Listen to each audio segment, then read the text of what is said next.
안녕하세요. 태아베베 박가경입니다. 임신을 확인하고 출산 전까지 몇 번이나 병원에 가야 할까요? 또 병원에 가면 어떤 검사를 받을까? 나라에서 지원해주는 것도 있을까? 궁금하신 분들 많을 것 같아 오늘 영상 준비했어요. 특히 처음 아이를 가진 산모님이시라면 더욱 알고 싶은 게 많으실 텐데요. 오늘 영상에서 다 정리해드렸으니 마지막까지 보시면 많은 도움 되실 거예요.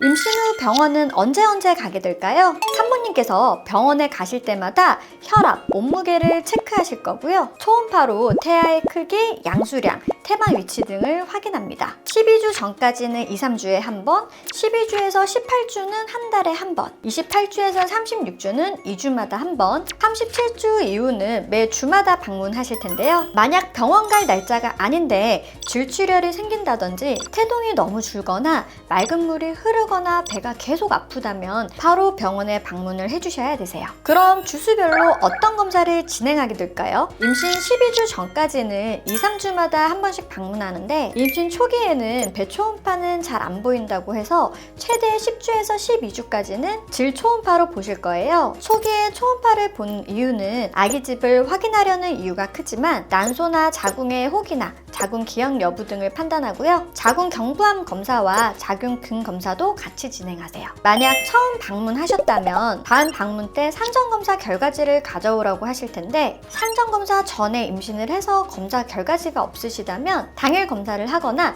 두 번째 방문 때 병원에서 진행하게 되실 거예요. 이때 산전검사 비용이 적게는 10만 원대, 많게는 30만 원까지 나오기 때문에 비용 절감을 위해서 관할 보건소에 방문해서 검사를 하시거나 온라인 보건소 통해서 검사비 지원 신청을 하시면 좋을 것 같아요. 나라에서 13만 원까지 지원해 주니까 비용 부담을 많이 줄일 수가 있더라고요. 산전검사는 혈액검사, 소변검사, 초음파 검사 등으로 진행되고요. 임신 합병증이나 감염 질환에 대한 부분을 알아보기 위한 검사라고 보시면 되세요. 첫 방문 후 보통은 2, 3주 간격으로 방문을 하실 거고요. 12주부터는 한 달에 한 번 방문을 하게 됩니다. 보통 이 시기에 1차 기형아 검사를 진행하는데요. 임신 초기 정밀 초음파로 태아의 목두명대 검사를 하는데 목두명대 검사에서 3mm보다 짧으면 정상이고요. 3mm 이상은 다운증후군 확률이 높다고 합니다. 병원마다 차이는 있지만 대부분 혈액검사까지 동반하는 경우도 많아요. 이렇게 1차 기형아 검사 이후 큰 이슈가 없다면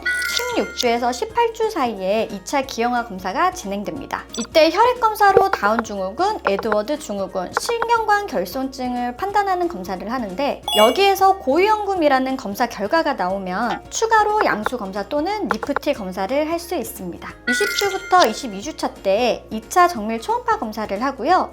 상황에 따라 자궁 경부 길이도 측정을 하기도 해요. 정밀 초음파는 임신 중기에 태아의 주요 장기와 구조를 자세히 보는 검사로 정밀 초음파를 통해 기형 여부를 알 수 있고요. 성장 주수 비교, 두뇌 척추, 심장, 폐 횡격막, 신장 방광, 위장 관계, 얼굴, 팔, 다리, 태반, 양수, 탯줄 등 전체적으로 세밀하게 검사를 하게 됩니다. 정밀 검사이니만큼 검사 시간도 많이 걸리니까요. 정밀 초음파 보러 가는 날에는 시간적인 여유를 두고 가시면 좋을 것 같아요. 24주에서 28주 사이에는 입체 초음파와 임신성 당뇨 검사를 합니다. 병원마다 차이는 있지만 결과 나올 때까지 대략 일주일 정도 걸린다고 생각해 주시면 되시고요. 만약 임신성 당뇨 검사에서 재검이 나오면 2차 임신성 당뇨 검사를 시행하게 되실 거예요. 33주에서 34주에는 태동 검사를 하는데요. 엄마의 자궁 수축 여부와 아이가 배 안에서 잘 놀고 있는지 확인하는 검사라고 보시면 되세요. 36주 전후로 막달 검사라고 하는 분만전 검사를 시행합니다. 막달 검사는 혹시 모를 응급 상황에 대비해서 수술을 받을 수 있는 상태를 확인하는 기본 검사라고 보시면 되고요. 소변 검사, 혈액 검사, 태동 검사, 엑스레이, 심전도 검사 등을 하게 돼요. 이때 태동 검사에서 아기 움직임이 적거나 자궁 수축이 있다면 태동 검사만 40분 이상 오래 걸릴 수 있고요. 분만 전 상담까지 진행하는 경우가 많기 때문에 막달 검사를 하시는 날에는 한두 시간 정도 시간적인 여유를 두고 가시면 좋을 것 같아요. 혹시라도 병원을 옮길 예정이 있으신 산모님들께서는 막달 검사 전에 옮길 병원에 미리 예약을 하시고 진료 기본 사본도 준비해 주시면 좋아요. 막달 검사는 분만병원에서 진행하는 것이 좋다고 해서 병원을 옮기시는 분들도 꽤 계시더라고요. 막달 검사 이후로는 40주까지 매주 병원을 방문하게 되시고요. 40주의 마지막 정기검진을 끝으로 분만을 하게 됩니다. 여기까지 임신 주수별 어떤 검사를 하는지 알려드렸는데요. 병원 정기검진은 태아와 산모 건강 상태를 확인하는 유일한 시간이기 때문에 정기검진을 꼭 받으셔야겠죠? 소중한 우리 아이를 만나러 가는 시간은 너무 행복한 일이지만 직장을 다니고 계신다면 시간을 빼서 진료를 보는 게 쉽지는 않을 거예요. 그런데 여러분,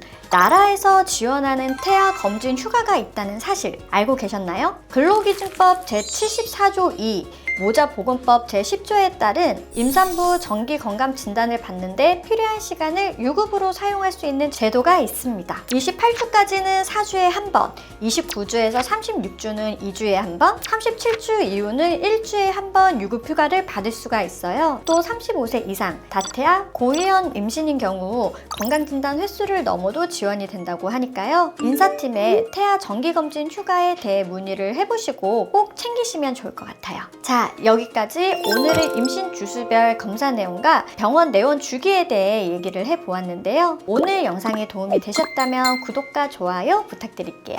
마지막까지 영상 시청해주셔서 감사합니다.